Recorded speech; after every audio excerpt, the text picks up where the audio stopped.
दोस्तों कैसे हैं आप लोग। शॉक मत होना ये देख के कि बैक टू बैक वीडियोस आ रही हैं, because I have to travel tomorrow for an interview. इसीलिए मैं अभी वीडियोस अपलोड कर रही हूँ, वरना फिर ये डिले हो जाएंगे एंड फिर मैं अपलोड ही नहीं कर पाऊंगी and I have to skip them which I don't want. इसीलिए एंड 15th सितंबर की I am again telling you कि अब तक आई नहीं है। It is 3 AM। Still I am waiting and अगर नहीं आएगी तो वो थोड़ा डिले होके आएगी and I will be back by 17, so then I will upload the 15-16 analysis. Okay, with that notes let's begin. I will try कि मैं जहाँ जा रही हूँ वहीं पे अपलोड कर दूँ, नहीं हो पाई तो जस्ट मैनेज, ठीक है। With that note let's begin with 14 सितंबर का एनालिसिस। तो पहला आर्टिकल है पेस्टिसाइड्स मैनेजमेंट बिल से रिलेटेड। तो एक्सपर्ट्स ने बोला है कि जो फार्मर्स का लाइवलीहुड है वो अफेक्ट होगा, तो बेसिकली दोबारा देखो ये जो मैनेजमेंट बिल आप लेकर आए हो कमेटी को, बेसिकली रेफर करो कि इश्यूज क्या है कि भाई it would not allow the manufacture and export of pesticides if not registered for use in India. अगर इंडिया में ही रजिस्टर्ड नहीं है यूज के लिए तो ना तो आप उसको बना सकते ना उसको एक्सपोर्ट कर सकते, बेशक वो दूसरी कंट्रीज में एक्सपोर्ट है, अप्रूव है। तो इस बात का क्या मतलब है कि भाई यहाँ पे लोग आप उसको बना ही नहीं सकते। तो यार अगर कहीं पे बन रही है, अगर हम अपने एक्सपोर्ट्स को बूस्ट कर सकते हैं तो इसमें दिक्कत ही क्या है। बट क्या कर सकते हैं, the bill will increase import of formulations, ठीक है। तो इससे क्या होगा, अगर हम एक्सपोर्ट ही कम कर पा रहे तो इम्पोर्ट ही करेंगे and with damage the export of agro chemicals. This is against the demand जो अशोक दलवाई कमेटी, जिसमें फार्म इनकम को डबल करना बाय 2022। उन्होंने बोला था कि हमें डोमेस्टिक और इंडिजिनस इंडस्ट्रीज को प्रमोट करना है एंड एक्सपोर्ट्स को प्रमोट करना है। तो ये तो उसके अगेंस्ट देखा जाए तो bill gives power to registration committee to subjectively review registration of a pesticides and then suspend और कैंसिल और इवन बैन इट्स यूसेज, ठीक है। तो रजिस्ट्रेशन कमेटी के पास पावर होगी एंड कोई साइंटिफिक इवैल्यूएशन के बिना ही आप कर सकते हो। I don't feel anything कि भाई साइंटिफिक इवैल्यूएशन तो ज़रूरी है यार हर चीज़ में।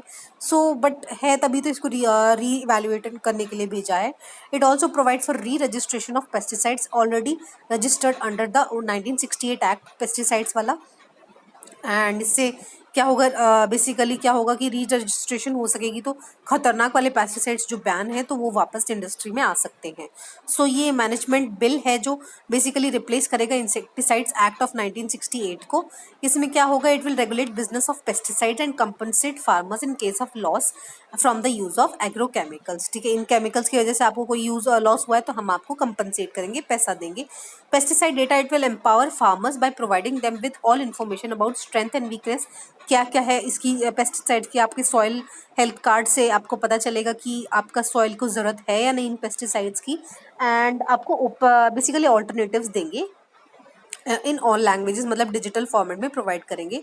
And bill has unique features in form of provision for compensation. अगर आपकी because of the low quality of pesticides की वजह से आपका लॉस हुआ है तो सेंट्रल फंड बनाएंगे जिसमें लोगों को इससे कंपनसेशन दिया करेंगे एंड जो ऑर्गेनिक पेस्टिसाइड्स है उसका प्रमोशन करेंगे, ठीक है। Registration of pesticides manufacturers, all pesticide manufacturers को रजिस्टर होना पड़ेगा वरना उनको ऑब्वियसली इलीगल डिक्लेयर कर देंगे। This is the thing about pesticides bill. तो अभी ये हुआ नहीं है तो बाद में होगा तो हम देखेंगे बाद में। टॉप 3 प्रोड्यूसर्स आप बताओगे पेस्टिसाइड्स इन द वर्ल्ड कौन है एंड इंडिया का इम्पोर्ट और एक्सपोर्ट कितना है इसमें। This is the thing which you must know and I think you must tell me. Trans fats क्या होते हैं कि भाई उनको अर्जेंटली, ये जो इंडिया पाकिस्तान बांग्लादेश नेपाल भूटान जो कंट्रीज है, WHO ने वार्न किया है भाई बहुत परांठे खा रहे हो, बहुत ट्रांस फैट खा रहे हो, अपना ध्यान रखो थोड़ा। WHO ने कहा है इंडस्ट्रियल ट्रांस फैट्स कहाँ मिलते हैं, हार्ड एंड वेजिटेबल फैट्स जैसे कि बटर घी वगैरह इन सब में मिलते हैं, या फिर स्नैक फूड घर वाले में नहीं, बेक्ड गुड्स हो गए, फ्राइड फूड्स हो गए, जो ज़्यादा स्ट्रीट फूड खाते हैं उनमें ज़्यादा होते हैं। एंड काफ़ी ज़्यादा 5 लाख अराउंड डेथ होती हैं क्योंकि ये ट्रांस फैट जो दिल की छोटी छोटी मांसपेशियां होती हैं उसमें जम जाता है। आई एम नॉट श्योर, मांसपेशियां, ब्लड वेसल्स, ठीक है, ज़्यादा हिंदी नहीं बोलते। 15 countries account for 2/3 of the death link to the substance, ठीक है। 15 countries account for 2/3 of the deaths, ठीक है, जो इससे ट्रांस फैट से लिंक्ड है। However used by manufacturers because it has longer shelf life और चीपर होती है, तभी तो पाम ऑयल करते रहते हैं भाई, चीपर होता है, that's why it is use, वरना सरसों का तेल लोग यूज़ क्यों नहीं करते, है ना। So for 58 countries introduce law ताकि वो अपने लोगों को बेसिकली सेव कर सके, बट 100 कंट्रीज और ऐसी हैं जिनको इस पे काम करने की ज़रूरत है. So none of the low income and lower middle income countries ने इम्प्लीमेंट की हैं ऐसी पॉलिसीज. सो इसीलिए ये काफ़ी ज़्यादा बेसिकली, तभी तो WHO ने बोला थोड़ा ध्यान रखो. तो ट्रांस फैट्स होते क्या है भाई, सबसे ज़्यादा खतरनाक वाले फैट्स होते हैं ये, एंड बॉडी पे काफ़ी ज़्यादा एडवर्स इफेक्ट होता है. ठीक है. And these fats are largely produce artificially, but small amount naturally भी होती है कुछ वेजिटेबल्स वगैरह में. आर्टिफिशियली क्या होता है, when hydrogen is made to react with oils. ठीक है. ऑयल ले लिया, मान लो कोई कोकोनट ऑयल ले लिया, उसमें हाइड्रोजन घुसा दिया. ठीक है. टू प्रोड्यूस फैट्स जो घी जैसा दिखता है, या पाम ऑयल है उसमें घुसा दिया. ठीक है. तो वो डालडा जैसे, डालडा इज अ मतलब एपिटमी ऑफ ट्रांस फैट्स. ठीक है. So you can say that in our diet major source of artificial are partially hydrogenated vegetable oils. ठीक है. जैसे वनस्पति घा, ये मार्गरेन या डालडा वाले टाइप्स के घी, and are present in meats and dairy products. Dairy वगैरह मीट में कम प्रोड्यूस होते हैं, मतलब जो नेचुरल बता रखे ट्रांस फैटी एसिड्स तो कम होते हैं, बट होते हैं. हार्मफुल इफेक्ट क्या मैंने बता रखा है, जो दिल की छोटी छोटी ब्लड वेसल्स है उसमें दम जम जाता है, कोलेस्ट्रॉल लेवल बढ़ जाएंगे आपको, तो कोलेस्ट्रॉल जम जाता है, एंड हार्ट डिसीजेस के चांस होने के ज़्यादा होते हैं. तो स्ट्रोक, लकवा मारने के एंड हार्ट डिसीज के चांसेस ज़्यादा है. अब मोटे हो जाओगे, इतना फ्राइड फूड खाओगे, डिजी हार्ट डिसीजेस, इंसुलिन मतलब शुगर की बीमारी हो सकती है, इनफर्टिलिटी तक हो सकती है, सर्टेन टाइप के कैंसर्स भी हो सकते हैं, एंड आपके पेट में बच्चा है तो फीटल डेवलपमेंट में भी दिक्कत आती है. सो ज़्यादा क्यों यूज़ हो सके, क्योंकि चीप है ऑब्वियसली. ठीक है. And desired shape and texture में होते हैं, ज़्यादा पिघलते नहीं है, मैनेज करना इजी रहता है, और ऊपर से पैसा भी कम है. ठीक है. मैं आप ये टेलीग्राम ग्रुप में डाल दूंगी डिफरेंट काइंड्स ऑफ फैट्स क्या होते हैं. सबसे अच्छे होते हैं अनसैचुरेटेड फैट्स. ठीक है. इनको गुड फैट्स भी कहा जाता है, नट्स वगैरह में पाए जाते हैं. फिर सैचुरेटेड फैट्स जो एनिमल प्रोडक्ट्स वगैरह, मीट वगैरह में पाए जाते हैं. फिर ट्रांस फैट जो सबसे ज़्यादा गंदे होते हैं. So this is a classification of fats. Efforts क्या लगाए भाई, जो हमारी food safety standard authority of India है, 2016 में बोला कि trans fats and edible fats and oils से आपको 10% से 5% में लेकर आना है. ठीक है. WHO लॉन्च और रिप्लेस प्रोग्राम. ठीक है. जिसमें से elimination of trans fat in industries produced edible oils. ठीक है. तो ट्रांस फैट्स को हटाना बाय 2023. ठीक है. एलिमिनेशन करना है, एंड 2022 की ये टारगेट लगाई हमारे FSSAI ने भी ये. ठीक है. तो इसने बोला है कि हम कैप करेंगे trans fatty acid at 3% by 2021 and 2% by 2022 in edible fats and oils.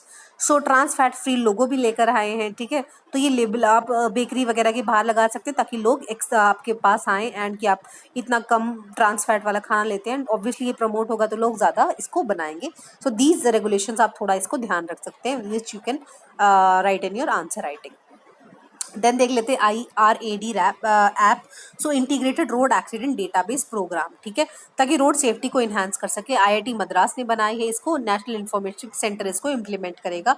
So basically app है जिसमें क्या पुलिस पर्सनल्स के फ़ोन में होगी ये, एंड उनको सबसे पहले ऑब्वियसली ये 100 नंबर पे पता चलता है एक्सीडेंट हो गया, तो वो वहाँ पे जाएंगे एंड फोटोज़ वीडियोज़ लेकर आएंगे, एंड फिर वो बेसिकली इस पर अपलोड कर देंगे. तो इससे क्या होगा, PWD जो डिपार्टमेंट है वहाँ पे इंजीनियर बैठते हैं, उनको इंस्टेंट अलर्ट मिलेगा. वो जाएंगे वहाँ पे, एग्जामिन करके आएंगे कि क्यों ये एक्सीडेंट हुआ. गड्ढा ज़्यादा था, ब्रेकर गंदा वाला था, टर्न गलत ले लिया, ब्लाइंड टर्न था, तो इस तरीके से होगा.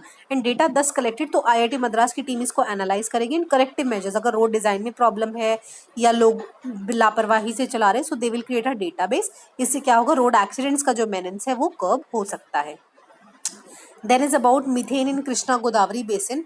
तो बोला है कि भाई काफ़ी ज़्यादा मीथेन हाइड्रेट डिपॉजिट मिला है, एंड सिग्निफिकेंस क्या होगा, the lowest estimate present in is twice that of the all fossil fuel reserves available world wide. ठीक है. तो ये काफ़ी ज़्यादा अमाउंट में मिला है.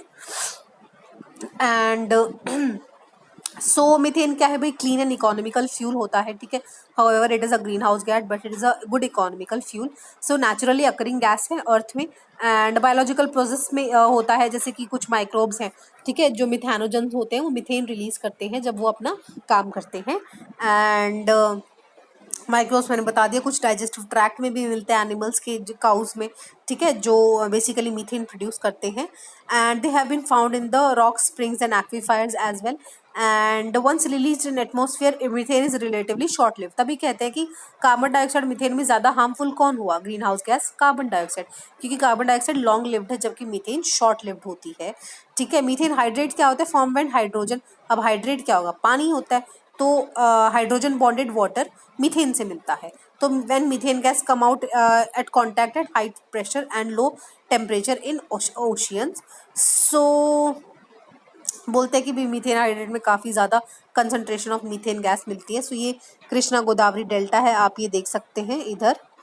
सो यहाँ पे ये पाया गया है मीथेन हाइड्रेट। सो ये कृष्णा रिवर आ रही है, गोदावरी रिवर आ रही है, ठीक है। सो दिस यहाँ पे विशाखापट्टनम है and this you must remember the location.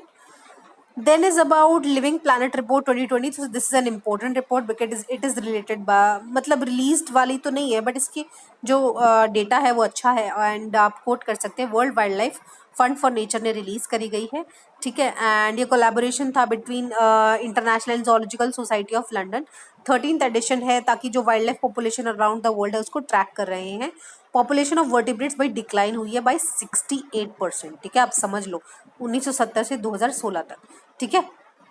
So wildlife population in fresh water habitat 84% कम हुई है, ठीक है। एंड 4% हर ईयर कम होती गई। The average 2/3 decline in the mammals birds वगैरह में in less than 50 years. So this is highly, मतलब कि कितना ज़्यादा ड्रास्टिकली 50 साल में आपने इतने 2/3 को डिस्ट्रॉय कर लिया एंड इसलिए हम इतनी ज़्यादा डेडली डिसीजेस का सामना करें।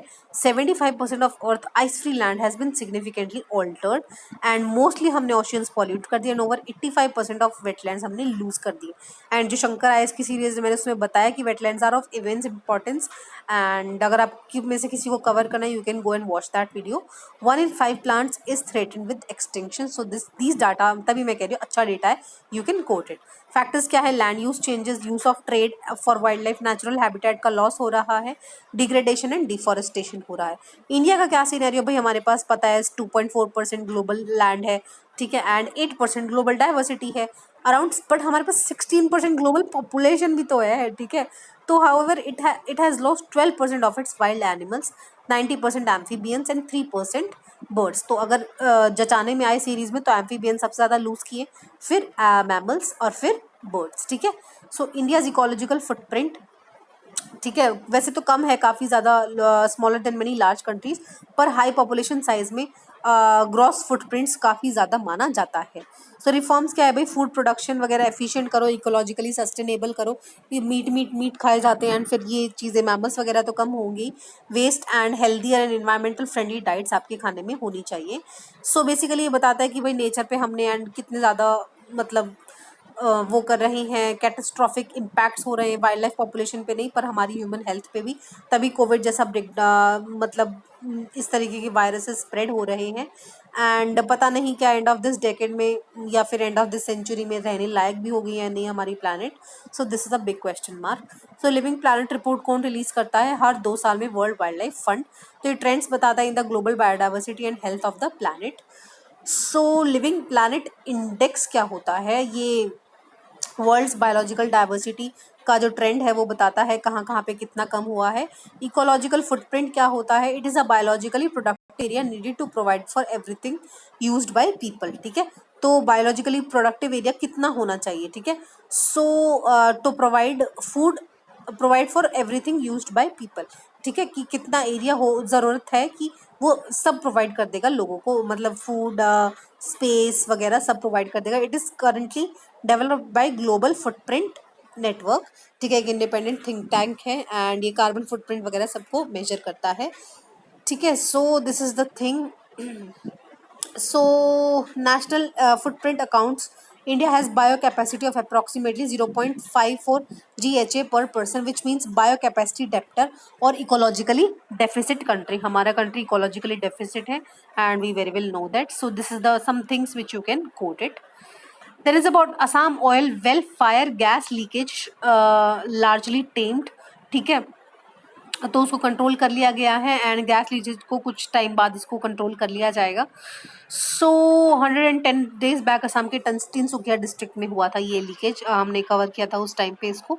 नेचुरल गैस का लीकेज था वहाँ पे एंड प्रेशर में कम हो गया था एंड ब्लो आउट हो गया था जिसकी वजह से काफ़ी ज़्यादा लोगों को इवैक्यूएट कराना पड़ा। ये होता क्यों है blow out? Pressure balance in well में be disturb by due to kick और changes in the pressure. Control नहीं किया जाता तो सडन ब्लो आउट होता है। पॉसिबल रीजंस क्या है? Lack of attention, poor workmanship, maintenance अच्छी नहीं है या पुराना हो गया है काफ़ी ज़्यादा। डिफिकल्ट टू कंट्रोल क्यों होते हैं? क्योंकि रिजर्वॉयर का साइज बड़ा होता है। एंड प्रेशर, अगर बहुत ज़्यादा प्रेशर है तो आदमी उड़ा देगी, तो वो तो देखना पड़ेगा ना प्रेशर क्या है। सो इम्पैक्ट क्या है कि जो fire has left trail of devastation in जो एडजॉइनिंग एरियाज, क्योंकि वहाँ पे एक नेशनल पार्क भी पड़ता है, दिब्रू सैखोवा नेशनल पार्क, ठीक है। सो काफ़ी ज़्यादा इंडेंजर्ड स्पीशीज़ थे यहाँ पे एंड उन पे भी काफ़ी ज़्यादा डेविस्टेटिंग इम्पैक्ट आया है। देन इज़ अबाउट हिंदी दिवस, तो 14 सितंबर को हिंदी दिवस मनाया जाता है, ताकि जो क्योंकि ये क्यों मनाया जाता है? क्योंकि इसी दिन सितंबर 1949 पे कॉन्स्टिट्यूएंट असेंबली ने अडॉप्ट किया था हिंदी को as an official language in मतलब अंडर आर्टिकल 343, ताकि जो एंड उस टाइम पे प्रेसिडेंट ऑफ इंडिया राजभाषा अवार्ड देते हैं जिन्होंने हिंदी लैंग्वेज के लिए अच्छा कंट्रीब्यूशन किया है। एंड बेसिकली याद करते हैं कि हमारा cultural heritage and values among people. So basically Hindi as a unifying factor देखा जाता है। So this was it for today's discussion. Thank you so much for watching and do answer the comment in the comment section below.